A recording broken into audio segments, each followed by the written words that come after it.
Are you in your 30s and 40s and starting to feel the effects of aging, maybe gaining some weight, struggling with energy, memory, and seeing some wrinkles? Well, these are the telltale symptoms of inflammation because of a weakened immunity, and it really doesn't have to be that way. If you give your body the right foods to help your immune system heal. My name is Dr. Emily Carter. Here are my top 10 foods to boost your immunity and reduce your inflammation. Now, the easiest of foods to start with are fruits, blackberries, red grapes, elderberries. Eating berries will help you repair your skin, improve your memory, and improve your energy. They have unique natural plant chemicals called phytonutrients, such as polyphenols and flavonoids. They also have minerals and other vitamins and fiber, and together they all reduce your inflammation to prevent chronic diseases like diabetes, cancers, and infectious diseases. Start with fruits you enjoy eating and do it every day. Just eating one serving of an anti-inflammatory fruit can improve your immunity and help your body fight diseases. My first picks are blackberries because they're simply delicious. They're good, fresh, or frozen. That rich, dark blue color. Berries are made of antioxidants that have been shown to improve muscle recovery, memory, reduce the risk of cancers, and reduce the risks of heart disease, inflammation, especially in the liver, and improve your immunity. Second, only to spices. Berries have 10 times more antioxidant power than other fruits and vegetables, and 50 times more power than any animal-based foods. Now, if you can't find blackberries, blueberries are good. Second, and if you can't find those, really just eat any colorful, edible berries. My second pick is the grape, preferably red, purple, or black. Again, that color helps you to fight inflammation, ward off cell damage, and may lower the incidence of cancers and chronic diseases. Ancient civilizations had dried up grapes, and eating them as raisins fermented them to make vinegar as well as red wine. Now beware. Alcohol in the wine erases all the beneficial properties of the polyphenols and the antioxidants. So I'm talking about it's best to eat these fruits fresh. And I would try to get them at the farmer's market. They nearly taste amazing, fresh off the vine. Now, the exception to eating fresh is the elderberry. Elderberries have been shown to prevent and reduce symptoms of respiratory infections. But you can't eat them unripe and raw. You have to eat them ripened and cooked. Most people drink elderberry teas or they eat them as syrup. The story behind the elderberry is actually really fascinating. In the Middle Ages, the elderberry trees were believed to protect people from evil spirits, but they also caused bad things to happen to other people. So even modern culture references mystical power of the elderberry, referring to the elder wand use in Dumbledore for Harry Potter. Now, how can a plant be both good and bad? Specifically for the elderberry. Raw, unripe berries can turn into cyanide, so be careful where you get your elderberries from. Another category of foods are spices and herbs. Everyone uses spices, including those on a carnivore or keto diet, because they just have essentially 0 calories and are concentrated and packed with flavor and add a gourmet taste to both savory and sweet dishes. They are also the easiest to incorporate to travel with and are fun to use. Literally, you can sprinkle it straight from the bottle onto your food without any prep, and your kids will have a ton of fun doing it for pennies a serving. You can add tremendous immune boosting power to your food by adding spices, and the more spices you can include in your diet, the more flavorful your food will be and the more your immune system will benefit. You'll be able to decrease inflammation from just sprinkling spices. One study found that a combination of 35 spices added to a hamburger decrease inflammation on the blood vessels from eating that hamburger. Now, here are my top 3 picks for the most immune-boosting spices. Number 1 is turmeric, number 2 is ginger, and number 3 is peppermint. Turmeric is by far the best studied of all spices. And there are thousands of scientific publications on turmeric against lung, brain, autoimmune diseases, cancers, toxins, and even recovery from surgery. I am convinced you should incorporate turmeric in your diet. By the way, if you're eating mustard, you've been eating 2 work.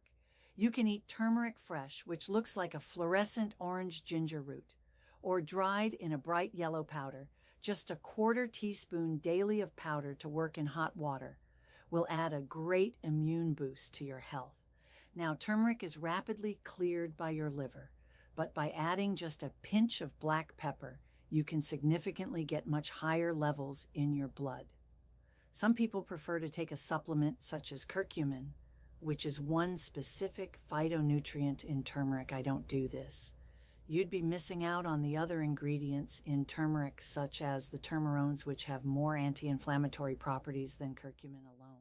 Ginger is a spice commonly used in Asian cuisine and has been coveted for thousands of years by ancient cultures for healing. Your largest immune organ is your gut, and ginger is your gut's best friend. Phytonutrients such as gingerol give. Ginger is unique properties shown to help digestion by relaxing your gut and reducing nausea and pain. It works great for motion sickness. Ginger can be added to food in raw salads or can be enjoyed to eat with apple slices or just sipped with hot water, just sprinkling. 1/8 teaspoon of ginger powder has tremendous anti-inflammatory benefits. Peppermint is the most antioxidant-packed common herb. Enjoy it in dried or fresh, savory or sweet, in soups or salad, or steep it as a tea. And whether you have bad breath from bad germs or congestion or inflammation causing muscle pain, peppermint can help that minty smell in cough drops. And that minty smell in muscle creams is from menthol, which is isolated from mint spices. Add a lot of flavor to leafy greens, which are necessary for your cardiovascular and immune health. By packing your diet with leafy greens, you can make your blood more hostile to cancer cells, reduce inflammation, improve your blood pressure, improve your mental focus, and your physical stamina. There really isn't a better pill. My top 3 leafy greens are dinosaur kale, matcha, green tea, and spinach. Kale is a leafy cabbage belonging to the cruciferous vegetable family, and by far that family is the most beneficial food to eat. It contains sulforaphane, thought to be protective against cancer and to further boost our immunity and increase our antibodies. And by far, the healthiest drink is much a green tea. The special immune-boosting phytonutrients in green tea can protect your DNA and has been shown to be effective topically against skin cancer. Orally, you may reduce the risk of a variety of chronic metabolic diseases, seasonal allergies, and pneumonias. A horrible and debilitating skin condition is warts. It actually can cause diseases in different parts of the body. Human papillomavirus causes warts, and CDC actually recognizes green tea's antiviral properties against genital warts. Now you can actually steep matcha, but if you cold brew it, you'll get more antioxidant content from that cup of tea. The third powerful green leaf is spinach. When tested against lettuces, radicchio and endive spinach was #1 in its anti-tumor effect. It's softer and milder in flavor and hides quite well when you mix it with other popular leaves and salads. But be sure to wash your spinach well because it's a low-growing leaf and more easily traps in dirt and germs at the stem. My last pick to boost your immunity is another portable, easy-to-incorporate seasoning that's proven to reduce respiratory infection in runners as well as seasonal allergy symptoms. And that's called Nutritional Yeast. Is a spoonful of nutritional yeast. Daily adds a cheesy flavor without the inflammation of dairy and can improve your mood and overall sense of well-being. There are certain people who shouldn't eat nutritional yeast, and they are those with Crohn's disease and hidradenitis suppurativa. Now you may wonder if you should buy your foods organic. They have less pesticide, less antibiotics, are non-GMO, which all make the plants work harder to survive and more nutritious for you to eat.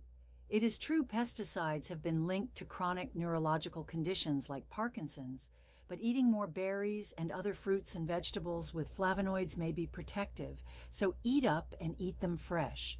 You can reduce your pesticide burden with a few simple, cheap solutions. If you can't afford organic, always rinse your food under running water to remove 50% of the pesticide residue. If you clean it with 5% white vinegar, it works even better and can kill some bacteria and fungus. And if you use 10% table salt, you can even remove more pesticides. But remember to rinse your food thoroughly to give that salt off before you eat it. Best see you in your healthcare journey. I hope you found this video helpful. If you like this video, you'll love the next one. See you there.